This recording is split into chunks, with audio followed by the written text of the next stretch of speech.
નમો અરિહંતાણમ. માનવ મન એ એક મહાન મૂડી છે જે નવકાર ગણી શકે છે. નવકારમાં મૈત્રી, પ્રમોદ, કારુણ્ય અને માધ્યસ્થ્ય ભાવોનો વિકાસ છે. એ મનરૂપી મૂડીનો શ્રેષ્ઠ ઉપયોગ પણ છે. ક્ષુદ્ર અને કૃપણ આત્માઓ એનો ઉપયોગ એ રીતે કરી શકતા નથી. તેથી ભવાભિનંદી જીવોના લક્ષણોમાં પહેલું લક્ષણ ક્ષુદ્રતાને કહ્યું છે.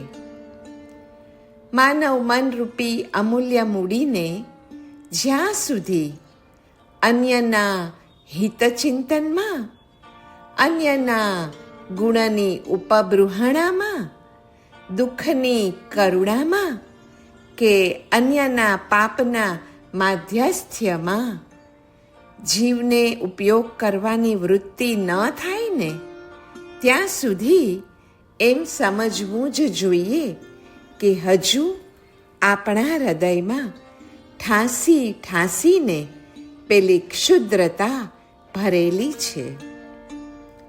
અન્ય વસ્તુને બીજા જીવો માટે વાપરવામાં જે લાભ છે ને, તેના કરતાં મનને વાપરવામાં પાપક્ષય, પુણ્યનું ઉપાર્જન અને સુસંસ્કાર સિંચનનો અનંત ગણો લાભ મળે છે. રાગ દ્વેષનું નિવર્તન તે માધ્યસ્થ પરિણતિ છે અને માધ્યસ્થ્ય પરિણતિ સ્યાદવાદના બોધથી થાય છે. જીવો પ્રત્યે મૈત્ર્યાદિ ભાવોથી વિપરીત ભાવો ધારણ કરવા તે બહુ મોટો અપરાધ છે. અરે, પ્રજ્ઞાપરાધ છે, જે અંતે સર્વ રોગોનું મૂળ છે. તો આપણે જીવો પ્રત્યે જો મૈત્ર્યાદિ ભાવોથી વિપરીત ભાવો ધારણ કરીએ તો જ માંદગી આવે, રોગો આવે, કારણ કે એ જ સર્વ રોગોનું મૂળ છે. પછી ભલે તે રોગ આહાર સંબંધી હો, વિહાર સંબંધી હો યા વિચાર સંબંધી હો. વિચાર સંબંધી રોગ એટલે મનોવ્યાપાર સંબંધી પ્રજ્ઞાપરાધ, જે મૈત્ર્યાદિ ભાવનાઓથી દૂર થાય છે. એથી તે સર્વ રોગો દ્રવ્ય અને ભાવ એમ ઉભય પ્રકારના રોગોને દૂર કરવાનું મહા ઔષધ મનાય છે.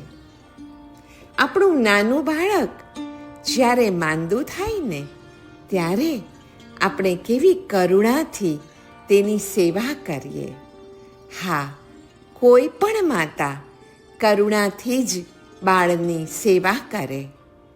પછી એ નાનું બાળક મોટું થઈ ને હોશિયાર થાય ને, ત્યારે એ જ માતા તેની પીઠ થાબડે તથા તે બાળક જ્યારે સ્વતંત્રપણે પોતાનો સંસાર ચલાવે અને માતાની ઈચ્છાથી વિરુદ્ધપણે વર્તે ને, ત્યારે પણ તેના તરફ દ્વેષ વૃત્તિ નહીં, પણ મધ્યસ્થ વૃત્તિ ધારણ કરીને જ્યારે પણ તેને જરૂર પડે ને, ત્યારે એ માતા એને મદદ કરવા તૈયાર રહે છે. બસ તે જ પ્રમાણે સર્વજ્ઞ કથિત ધર્મને પામેલો જીવ સર્વ જીવો પ્રત્યે માતૃતુલ્ય વૃત્તિથી અર્થાત મૈત્રી, પ્રમોદ, કરુણા અને માધ્યસ્થ્ય ભાવથી વર્તે છે અને તેના જ પરિણામે તે સકલ કર્મનો ક્ષય કરીને પ્રાંતે સિદ્ધિપદને પણ મેળવી શકે છે. આવું છે મૈત્ર્યાદિ ભાવનું માહાત્મ્ય. પરહિત ચિંતાની બુદ્ધિ જેના જેના અંતરમાં હોય છે તેને રાગદ્વેષ, ઈર્ષ્યા કે અસૂયા આદિ ગુણવનને બાળી નાખનાર દાવાનલ સમાન દ્વેષ ટકતો નથી, તથા વૈર વિરોધનો ભાવ કદાચ ઉત્પન્ન પણ થયો પણ હોય ને તોય તત્કાળ શમી જાય છે એટલી સમજણ તેને મૈત્ર્યાદિ ભાવે આપી હોય છે. મૈત્રી ભાવના વિકાસ અને વૈર વિરોધને શમન કરવા માટે જ ઉભયકાળ સવાર અને સાંજ પ્રતિક્રમણ કરવાનું વિધાન છે, જેથી ક્ષમા માંગી શકીએ અને સર્વ જીવો પ્રત્યે મૈત્રીનો ભાવ પુનઃ ધારણ કરી શકીએ. પરહિત ચિંતાનો સાત્વિક ભાવ આપણા સમ્યક્ત્વમાં સ્થિરતા લાવે છે અને ઉપશમ ગુણને પુષ્ટ કરે છે. મૈત્રીની ભાવના એ ધર્મનો સાર છે, અરે મોક્ષને દેનાર છે. પ્રમોદ ભાવનું મહાત્મ્ય જોઈએ ને તો એ પણ ફલ પ્રાપ્તિ માટે પ્રમોદ ભાવ મુખ્ય છે, કારણ કે ફલ પ્રાપ્તિ માટે વર્તન મુખ્ય છે. વર્તનના મૂળમાં વિચાર છે, વિચારના મૂળમાં સંસ્કાર છે અને સંસ્કારના મૂળમાં ભાવ છે. ભાવનાના અભ્યાસથી ભાવ સ્થિર થઈ શકે છે. ગુણરાગના અભાવે અભવ્યનો જીવ ઉત્કૃષ્ટ ચારિત્ર પાળીને નવમે ગ્રૈવૈકે જાય તો પણ તે મુક્તિ પામી શકતો નથી. એટલે જ પ્રમોદ ભાવનું મહત્વ અનેક ગણું છે. તો સામે કરુણા ભાવનું મહાત્મ્ય પણ ખૂબ જ છે. કરુણા ભાવ અહિંસા મહાવ્રતનું મૂળ છે. અપ્રમત્ત મુનિને રોમે રોમે કરુણાનો જ ભાવ હોય છે ને, તેથી જ કદાચ જીવ હિંસા થઈ પણ જાય તો એ કર્મનો બંધ નથી, પરંતુ એવા અપ્રમત્ત મુનિને ક્ષણે ક્ષણે નિર્જરા થતી જ હોય છે. કરુણા રહિત પ્રવૃત્તિમાં જીવ કદાચ ન પણ મરે તો પણ ભાવ તો પેલો હિંસક છે ને, તેથી એવા જીવને ક્ષણે ક્ષણે કર્મનો બંધ થઈ શકે છે. અપરાધી જીવ પ્રત્યે પણ કરુણા ટકી રહેવી એ સમકિત ગુણનું લક્ષણ છે, ચિહ્ન છે, નિશાની છે. આપણામાં પણ સમકિત ગુણનું લક્ષણ દેખા દે છે કે નહીં એની કસોટી આ એક જ છે કે આપણો અપરાધ કોઈ જીવે કર્યો હોય તો છતાં પણ એ જીવ પ્રત્યે આપણી કરુણા ટકી રહી છે કે કેમ તે તપાસવી.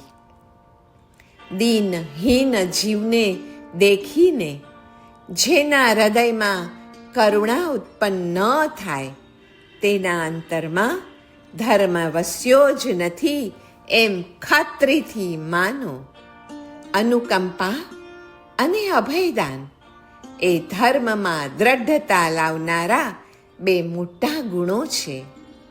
કરુણાવાન આ 14 રાજલોકના જીવોને પોતાના આત્મા સમાન જ જુએ છે. જેના હૃદયમાં દ્રવ્ય અને ભાવ ઉભય પ્રકારની અનુકંપા છે ને તે બલ, બુદ્ધિ, રિદ્ધિ અને સિદ્ધિનો અધિકારી બનીને અક્ષય અવ્યાબાધ મુક્તિ સુખનો ભોગતા અવશ્યપણે બને જ છે. તો માધ્યસ્થ્ય ભાવનું મહાત્મ્ય પણ ક્યાં ઓછું છે. કર્મ પ્રભાવે આ જીવ અનાદિકાળથી સમકિત કે વિતરાગતા પામ્યો નથી, અને એટલે જ તો આપણું ભવભ્રમણ ચાલુ જ છે. કર્મ બલિષ્ઠ કે કર્મને પરવશ જીવો નિર્બળ હોય છે. કર્મ વિવર ન આપે તો જિનેશ્વરોનો સંગ પણ ફળતો નથી. કર્મનો આ વિચાર જીવો પ્રત્યે માધ્યસ્થ્ય ભાવ લાવે છે અને પરપરિવાદ આદિ મહાપાપોથી જીવોને બચાવે છે. કર્મની પ્રબળતાથી જ્યારે કોઈ ઉપાય ન જ રહે ને ત્યારે સમકિત દ્રષ્ટિ આત્મા મધ્યસ્થપણે જ રહે છે. મરીચીની ઉપર ઋષભદેવ અને જમાલીની ઉપર પ્રભુવીર મધ્યસ્થ્ય ભાવે રહ્યા હતા. તે કર્મની બળવત્તરતાના ઉત્તમ દ્રષ્ટાંતો છે. જેમ જીવ ઉપર તેમ રોગ, શોક, દારિદ્ર્ય ઉપર તથા દુઃખ અને દૌર્ભાગ્યના ઉદય વખતે પણ કર્મનો જ વિચાર કરી માધ્યસ્થ્ય કેળવવું એ જ વિવેક પામ્યાનું ફળ છે. સુખદાયી કે દુઃખદાયી પદાર્થોના સંગ અને સમાગમ સમયે કર્મનું ફળ વિચારી, કર્મનું બળ પણ વિચારીને જેઓ મધ્યસ્થ્ય ભાવે રહે છે ને તેઓ જ પરમ સમતાના આનંદ રસના ભોગતા બને છે. જાગૃતિના કે સ્મૃતિ ઉપસ્થાનોના શ્રેષ્ઠ 4 સાધનો છે કે શ્રેષ્ઠ તરફ મુદિતા રાખીએ, સમાન લોકો તરફ મૈત્રી રાખીએ, કનિષ્ઠ તરફ કરુણા રાખીએ અને તે 3 સિવાયના બધા જ જીવો તરફ ઉપેક્ષા, તટસ્થતા કે માધ્યસ્થતા રાખીએ તો માનવું કે આપણામાં હવે જાગૃતિ પ્રવેશી ગઈ છે. અર્થશાસ્ત્રનો આદેશ છે કે ઓછામાં ઓછા પ્રયત્ને વધુમાં વધુ ફળ લાવવું. હવે મૈત્રી, પ્રમોદ, કારુણ્ય અને માધ્યસ્થ્ય ભાવનાથી યુક્ત એવો ધર્મ થોડામાં થોડા પ્રયત્ને આપણને વધુમાં વધુ ફળ લાવી આપે છે. એટલે જ તે ઇકોનોમિકલ પોઈન્ટ ઓફ વ્યૂથી પણ અત્યંત આદરણીય બને છે.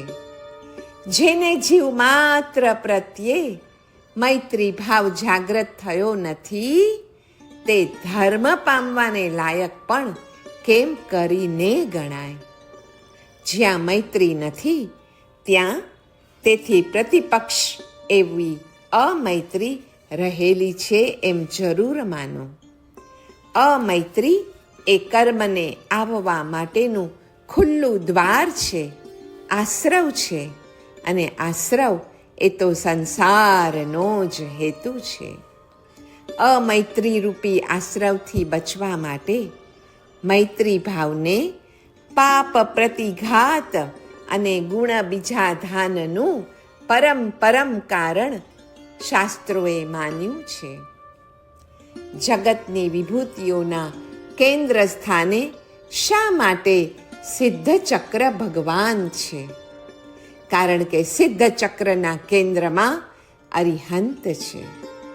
અરિહંતોના કેન્દ્ર સ્થાને મૈત્રી, પ્રમોદ, કારુણ્ય અને માધ્યસ્થ્ય છે.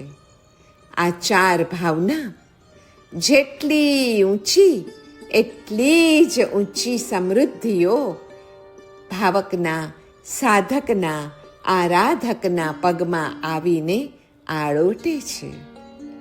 જ્યાં મૈત્ર્યાદિ ભાવનાઓ ન હોય એવો સંઘ ગમે તેટલો મોટો હોય કે ભલે ને સમૃદ્ધ પણ હોય તો પણ એની ઉન્નતિ શી રીતે થાય? ખરેખર જો શાસનની આરાધના અને પ્રભાવના કરવી જ હશે તો પહેલાં આ 4 ભાવનાને તમારા હૈયામાં લાવવી જ પડશે.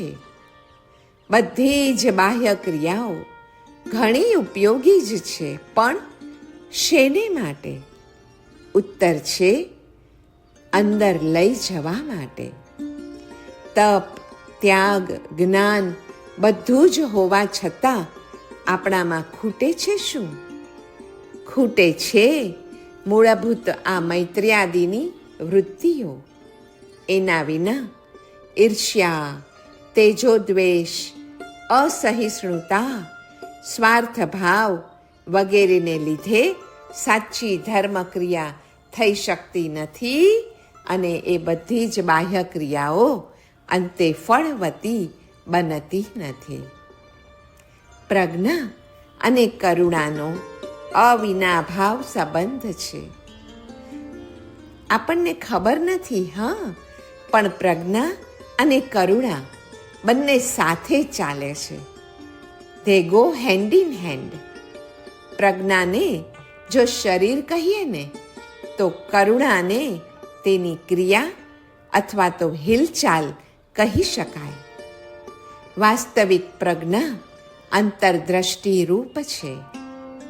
બુદ્ધિ જ્યારે પ્રજ્ઞામાં રૂપાંતર પામે ને અને એ પ્રજ્ઞા જ પછી સર્વત્ર પરમાત્મા સ્વરૂપને જોતી થાય ને ત્યારે જીવોના અજ્ઞાન અને અજ્ઞાનથી તજ્જનિત દુઃખો પ્રત્યે તેને અનંત અને સહજ કરુણા પ્રગટે જ છે. નવકાર મહામંત્રના પ્રથમ પદમાં નમો અરિહંતાણમમાં પ્રજ્ઞા અને કરુણાનો સંબંધ બતાવ્યો છે.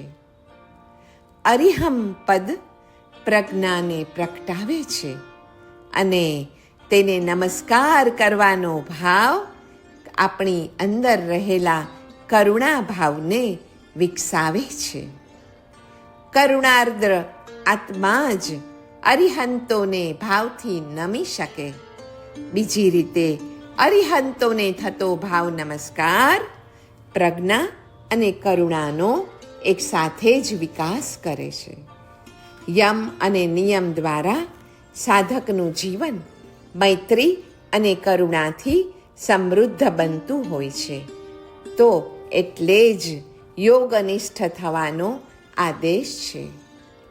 મૈત્રી જીવદ્રવ્ય સાથે, પ્રમોદ જીવગુણની ઉપર, કરુણા અને માધ્યસ્થ્ય જીવના દુઃખ અને પાપરૂપી પર્યાયો ઉપર ધારણ કરવાથી દ્રવ્ય, ગુણ અને પર્યાયની સાચી જ ઓળખાણ કરી કહેવાય છે. અનુત્તર દેવલોકના દેવો સાગરોપમ સુધી દ્રવ્ય ગુણ પર્યાયનું જ ચિંતન કરે છે. આપણને એમ થાય સાગરોપમ સુધી કઈ રીતે આ ચિંતન ચાલુ રહેતું હશે, પરંતુ એનો એક અર્થ એવો પણ છે કે તેઓ મૈત્રી, પ્રમોદ આદિ ભાવોમાં સતત અનવરત રીતે રમણ કરે છે એમ કહી શકાય. ધર્મનો આત્મા છે સ્નેહ, પ્રેમ અને મૈત્રી. સ્નેહ એ જીવનના હિમાલયનો મહાધોધ છે. ક્ષમા અને મૈત્રીની અસીમતા એટલી તો વ્યાપક બનવી જોઈએ કે તેમાં ડૂબ્યા પછી કોઈ પણ જીવના અપરાધો કે ભૂલ આપણને દેખાય જ નહીં. ક્ષમામાં નિર્મળ સ્નેહ અને મૈત્રી છલકાતી હોય છે. અર્હમના કેન્દ્ર સ્થાને મૈત્રી, પ્રમોદ, કારુણ્ય, માધ્યસ્થ્ય અર્થાત સર્વ જીવો, તેમના ગુણો અને તેમના પર્યાયો છે. ઈર્ષ્યા, અસૂયા આદિ કઠોર, મૈત્રી, પ્રમોદ આદિ કોમળ વૃત્તિ છે, તો એને જરૂર અપનાવીએ.